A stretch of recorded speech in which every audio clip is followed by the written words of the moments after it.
Ayan mga tourist. Tingnan mo bro, ang daming tourist dito. Ayan, daming tourist. Kita na naman tayo. Sana ang ano mo? So yeah, dito sa Austria, maliit na bansa. Wala silang tinatawag na parang national treasure, yung na katulad sa Pilipinas na meron silang tinatawag na national treasure na mga gold, silver, copper. Dito sa Austria, nagtitipid lang sila sa tourism at saka maliliit na negosyo at saka sa agriculture. Pero tignan mo, napakaunlad. Dami, no? Daming tourist na, no? Kasi dito, ang mga turista nahihikayat na mamasyal kasi hindi sila nanakawan. Safe Safety dito. sila. Safe. Ay sa atin sa Pilipinas, pinupromote nga natin ang tinatawag na tourism. Pero pagdating mo pa lang sa airport, nanakawan ka na. Kakainin pa yung pera na nanakawin sa'yo, yung dolyar. Ano ba yan? Wala talaga. Sabihin mo ba na mapopromote mo pa ang Love the Philippines? Kung ang mismong mga tao mga manggagancho? Grabe sa atin. Parang halos lahat ang mga tao gustong makalamang sa kasama ng tao. Iniisip kung paano makalamang. Lalong-lalo ang nasa gobyerno ngayon. Kasi mga namumuno yan eh. Pag ang mga pinuno, Totoo yun. baboy, Totoo ka. Parang immoral, lahat yan. nagiging Pakita mo naman yung corruption. dinanas na natin mga nakaraang administrasyon. Buti nga, medyo ngayon eh. Oo, ang patayan. Wala nang patayan, Tumitinong. pero Ang pagnanakaw, ganun pa rin. mga magnanakaw, ganun pa rin. Ha? Rin. Ha? Medyo kung ihambing sa nakaraan administrasyon. Dapat talaga ipakulong, basta pairalin talagang rule of law. Kasi wala tayong patutunguhan pag ganyan. I-isolate lang tayo ng mga ibang bansa pag nagkataon. Loob na magdidimanda at magpapakulong kay Duterte ay pinapapatay niya ang kumukontra sa kanya. Iyon ang gusto ni Sara na mangyari din. Tignan mo yung ginawa sa binapatikos yung confidential fund niya. Naglabas ng statement yung kontra daw sa confidential fund. Kontra daw sa kapayapaan. At yung pagkakontra sa kapayapaan, kalaban ng bayan. Ibig sabihin, tayo na nagsasabi na hindi maganda ang confidential fund. Justification lang niyang na yan, yung mga NPA na yan. Sila rin nagpipinance niyan para paguluhin, para magkaroon ng justification sa may confidential. Yan. Di ba? Common sense yan. Hindi mamabugok ang mga mamamayan ngayon para paikutin nyo. Gusto niya parang ang pandaigdigang mamayan ngayon, globally, nagre-react sa mga ganyan. Hindi nyo lang nalalaman. Isang araw, ipipris ang wealth nyo. Yan ang dyan.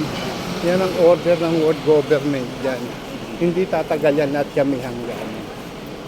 Yan. Gusto nilang i-suppress ang mga Pilipino, manatiling mangmang. Tapos ginagamit ang komunista, NPA. Yun mo sa kasakiman lang ng ilang tao. Ang buong sambayan na nagdudusa sa kahirapan, sa kagutuman. Dahil lang sa yung kasakiman nila, greediness. Puting greediness niya, walang hangganan niya. Kasi material yan limited ang material. Pero yung kagustuhan, yung desire, walang hangganan niya. Hindi needs wants sa kanya. Gusto ko. Lahat gusto ko. Kahit nga ikaw na may-ari ng Pilipinas, gusto mo pa akuin yung buong Asia. Parang hindi tinatablan ng hiya si Sara. Grabe ang baklas ng mga tao.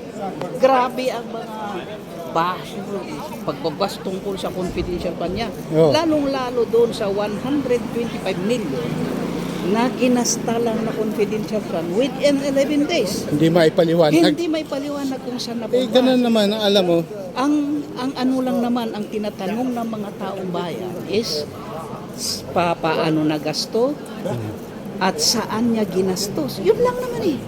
Para Oo, kasi hindi naman kanya yun eh. Dahil hindi pera ni hindi Digong niya eh. pera yan. Pera ng taong bayan. Unang-una dyan, Taxes alam yan. mo, unang-una dyan, ang ano sa kanila dyan, ang Bangko Mundial, o yung IMF. Kasi tayo, pinapautang tayo ng mga Bangko Mundial o International Monetary Fund. Ngayon, yung mga pautang sa atin, ilolocate sa mga fondo yan. Ngayon, kapag ang COA gumawa ng report, yan ang pinaniniwalaan ng mga international institution. Kasi, diyan sila magre-report saan nyo ginastos yung pera, inutang nyo yan. Di ba? Problema Oo. is, Ngayon, pag report ang problema nga is, tignan mo lang confidential nga eh. Sasabihin nila, ang tanong, pag tinanong, hindi nyo dapat malaman kasi confidential. o lahat ng pondo, merong merong Kaya sabi, merong hindi po pwede mong sabihin yan sa ng COA sa inutangan o ito inutang namin sa inyo ito na gusto, hindi po pwede yon. ang issue doon, wala namang problema kung totoong nagastos kung saan, ipaliwanag lang. Ay, Sara, hindi naman lang masagot kung saan ba konektado yung mandato Ganun nga niya. kasi kaya mga yan nagnanakaw yan, ang purpose niyan kasi walang pakialam sa taong bayan yan Wala. ang gusto niya manatili sa poder, ma-maintain yung power nila.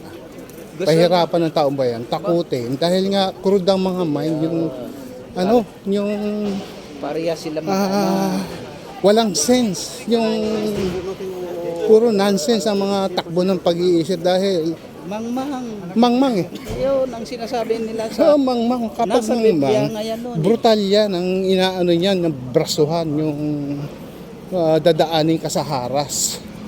Kaya- Hindi po kaya- pwede sa mga sibilisadong tao yung ganyang approach mo. Kaya sabi sa Biblia, May paglalagyan kayo. sa Hosea 4:6, sabi doon, ang mga tao ko ay nagdurusa dahilan sa kanilang kamangmangan, sapagkat tinakwil nila ang karunungan.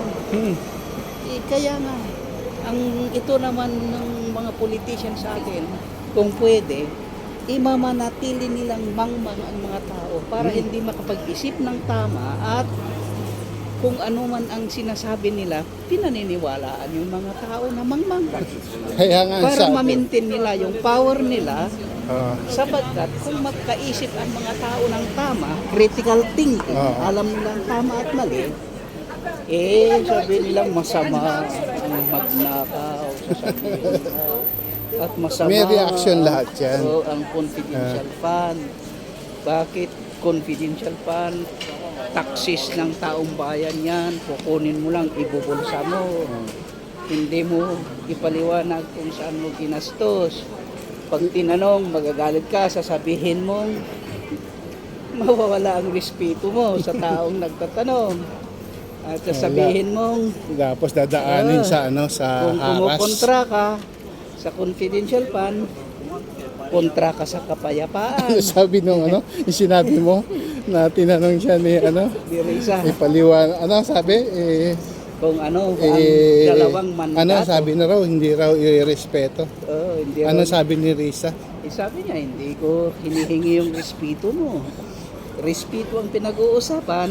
Ang Iba dapat yun. irespetuhin mo. Iba yun. Ipaliwanag mo yung Ipaliwanag mo. kung saan saan yung mo ginastos. Yan ang respeto. Kasi nag-accumulate sila ngayon kasi darating ng halalan. Ha? Totoo yan. Yan ang popondohan nila. Yan ang gagamitin nilang pondo. Eh ngayon, kapag matalino yung administrasyon yan, iipitin niya para hindi makaporma, tsaka yung mga oposisyon. Tsaka Iipitin yan. lantaran eh. Hindi nila ibibigay yan. Sarapan Dahil kasi alam nila, gagamitin sa kasamaan niyan, mukha ng ginawa ng nakaraang administrasyon. Kahit Na hindi pinondohan ng mga komunistang incheck ang mga politiko para pagpapatay ng mga Pilipino at nakawi ng pera ng taong bayan. Pahirapan, takutin. Ganyan ang ginawa ng administrasyon, bibigong. So yan. Walang ano yan, makakapagdinayan. Lahat ng tao nagdusa. At tingnan mo, Sinamantala na ng pandemya. Pati mga driver, pati mga ano, kunyari sinabi ayuda. pagka nag-rally, sabi nga magtiis kayo, maggutom kayo. Gutom. Mahirap kayo mag-excuse sa Oo, gutom. ganyan kahayop. Ganyan kahayop ang pinuno ng wala akong nakitang ganyang pinuno na naging tao ko. Ngayon pa lang. Si Marcos hindi ginawa yan. Makatao si Marcos. Kahit na Baka mamaya, diktador, binabalin dictator yun, masasabi ko. Dahil kasi ang umabuso naman talaga yung mga tao yung nasa paligid niya eh. Pero siya hindi niya kagustuhan yun eh. Kasi kung kagustuhan ni Marcos yung mga ganon, yung nasa EDSA pa lang, isang pindot pa lang, tapos na lahat ng tao sa EDSA. Kasi nakadeploy na lahat yan eh. Pero hindi in-order ni Marcos na ano, sinabi ni Berian na selfish interest din naman yung ano ni Marcos doon. Gusto niya manatili sa power. Kaya oo, sinisiraan pero niya yung- kasi alam niya marami nag-aagawan sa power eh. sabi Ang niya pagkakamali doon, yung mga tao niya, do you think para pabagsakin siya, 2 terms ginamit. is enough for a president? Sabi niya. Eh kasi alam niya, hindi handa eh. Okay. Kung handa lang, dito muna tayo. Ha? O sige, ganun muna. Okay, paalam ka muna. Mamaya na, Sige. tuloy. Mamaya tayo. O, sige. magkwentuhan. Okay. Eh, O sige, kuya. Mamaya. Mamaya tayo sa Pilipinas at bagong Pilipinas na doon. Doon? Oo, bago na. Ay, Mura ng palagi bilihin. nga. Kasi nakikita ko naman sa Mura ng takbo bilihin. ngayon ng At administrasyon. saka doon sa Binibigyan ng immigration pahalaga. mismo, no? Dito makikita mo rin talagang pinapalaga ng mamamayan, no? Oo, Ay, nakatanggap ka na naman ng ano, Oh, yan. ng pera na namang tulong dito, no?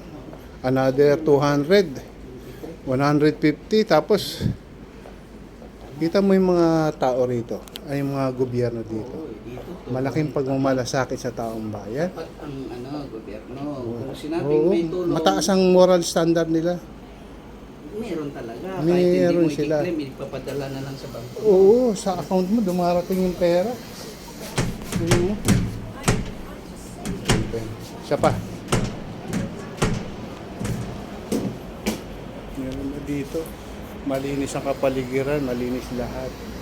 Ang tao peaceful, malilinis ang isip. Pagdating sa atin, mangangamba ka oras-oras.